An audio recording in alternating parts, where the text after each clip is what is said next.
ہوا ہم سے لے کر نبی علیہ السلام تک کتنے واسطے ہیں اور کون کون سے ہیں۔ اللہ نے مجھے شرک کے بارے میں بتایا ہے کہ شرک کی تردید کر امام مہدی زبان سے نہیں کریں گے، وہ گردن مروڑ کے کریں گے، ضرورت ہے تو نکلنا باہر۔ آج شرک ہو رہا ہے، شرک کے اڈوں کو ختم کر نہیں، بس میں اپنے خواب بیان کرتا رہوں گا، یہ خوابی امام مہدی ہے۔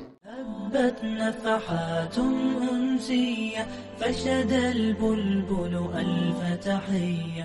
بسم الله الرحمن الرحيم.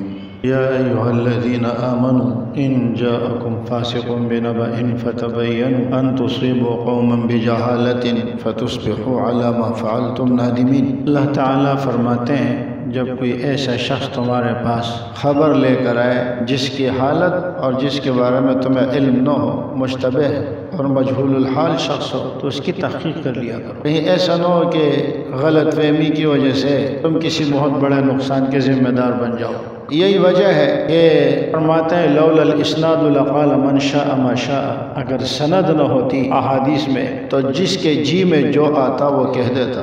اس لیے دین کو سمجھنے کے لیے سند کی ضرورت ہے، تاکہ آپ سے لے کر سند متصل اللہ کے نبی علیہ السلام تک آپ اپنی بات کو پہنچا سکو، کہ یہ بات میں اپنی طرف سے نہیں کہتا، یہ بات نبی علیہ السلام تک پہنچانے کی اہلیت رکھتا ہوں۔ میری جو سند ہے وہ تو میرے حجرے میں لٹکا ہوا ہے، ہم سے لے کر نبی علیہ السلام تک کتنے واسطے ہیں اور کون کون سے ہیں۔ اگر کسی کے پاس لائسنس نہ ہو اور وہ گاڑی چلائے تو ٹریفک پولیس اس کا چالان کرتی ہے، آپ کے پاس لائسنس نہیں ہے آپ کیسے۔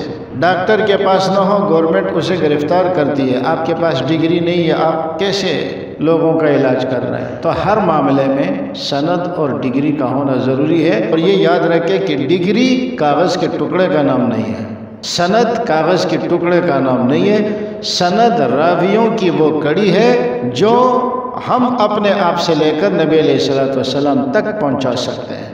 اب غلط فہمی لوگوں کو یہ ہوئی ہے کہ لوگوں نے سند کو کاغذ کا ٹکڑا سمجھ لیا ہے۔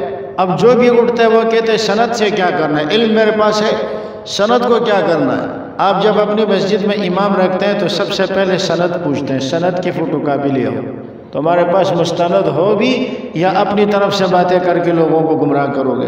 لوگوں نے سند کا مذاق اڑانا شروع کر دیا ہے، سند مذاق کی چیز نہیں ہے، سند یہ آپ کے پاس ایک شہادہ ہے، شہادہ گواہی کہ میں جو بات کہہ رہا ہوں میں اپنی طرف سے نہیں کہہ رہا، میں رسول اللہ صلی اللہ علیہ وسلم تک پہنچا کر اس بات کو کر رہا ہوں۔ سند نہ ہونے کی وجہ سے جب سند کی حیثیت کو کمزور کیا گیا، اب جو بھی اٹھتا ہے وہ اپنا نیا دین بیان کرنا شروع کر دیتا ہے۔ بھائی تم کون ہو؟ کہتا ہے میں مسلمان ہوں۔ بس کسی مدرسے سے پڑھے ہوئے ہو؟ نہیں مدرسے سے نہیں پڑھا ہوا، محلے کی مسجد میں پڑھا ہوا ہوں۔ محلے کی مسجد میں پھر بھی سند ہوتی ہے، قاری صاحب کے پاس سند تو ہوتی ہے نا۔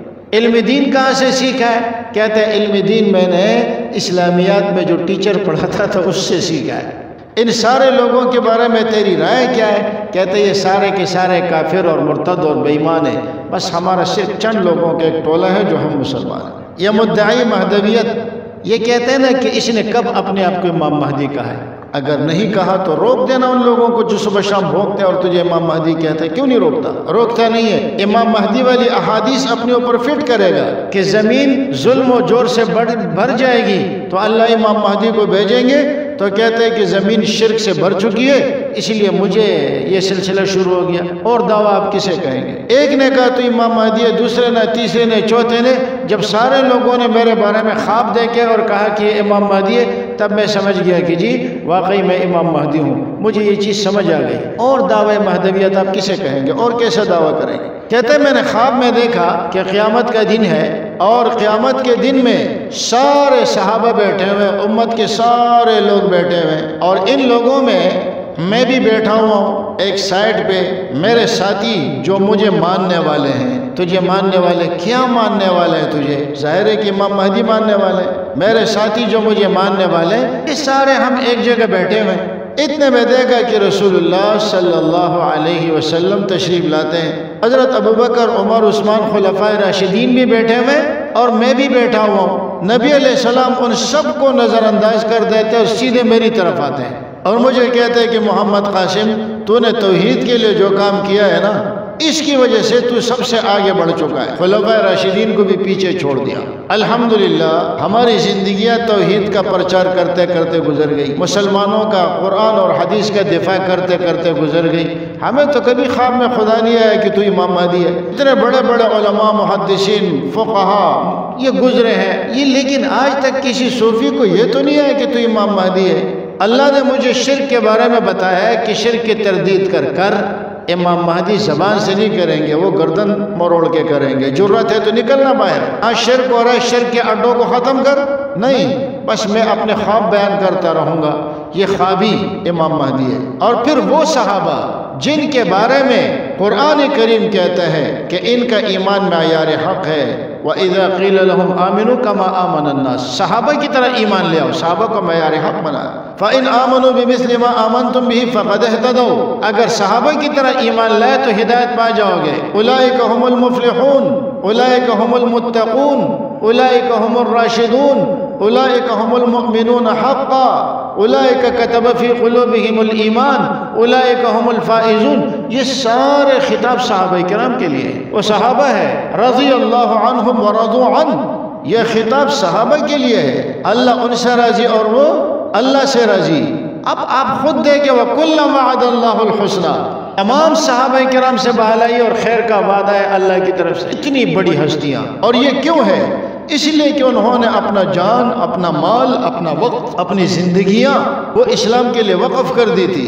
جو صبح شام پیغمبر علیہ السلام کے چہرے انور کو دن میں 5 مرتبہ مسجد میں دیکھ رہے ہیں، جنہوں نے اپنے ڈیرے پیغمبر علیہ السلام کے قدموں میں لگائے ہوئے اصحاب صفہ، جنہوں نے اپنی جانوں کی پرواہ نہیں کی، جنہوں نے اپنے مال کی پرواہ نہیں کی، جنہوں نے اپنے جائیداد کی پرواہ نہیں کی، جو ہجرت میں چلے گئے، ان صحابہ کو تو پیغمبر علیہ السلام نے پیچھے چھوڑا، اور محمد قاسم خوابی اور جو ان کے ساتھی تھے ان کی طرف آ گئے، اس لیے کہ یہ توحید کی بات کر رہا ہے۔ کہتے ہیں اللہ نے مجھے خواب میں شرک کے بارے میں بتایا، تجھے ابھی بتایا۔ ہم جس دن پیدا ہوئے الحمدللہ ہمارے والدین نے ہمیں لا الہ الا اللہ سکھایا ہے، ہمارے کانوں میں آذان دی گئی ہے، ہمیں شرک کے بارے میں اس وقت سے پتا ہے۔ کہتے ہیں میں کچھ اللہ نے مجھے شرک کی قسمیں سکھائی ہے، اللہ نے نہیں سکھائی ہے، گوگل نے سکھائی ہے۔ آپ گوگل پہ لکھ کے شرک کی اقسام ساری قسمیں آپ کے سامنے آ جائیں گی، لیکن لوگ ہیں نہ معلوم کہ کیا ہو گیا ہے۔ جہالت کی بھی کوئی حد ہوتی ہے، ایک آدمی جاہل بنتا ہے، اس درجے کا بھی جاہل نہ بنے، لیکن بہت سارے لوگ اس کے بھی پیچھے پڑے ہوئے ہیں اور اس کو بھی امام مہدی تسلیم کیے ہوئے ہیں۔ یہ اور کچھ نہیں ہے، آخری زمانے کے فتنے ہیں۔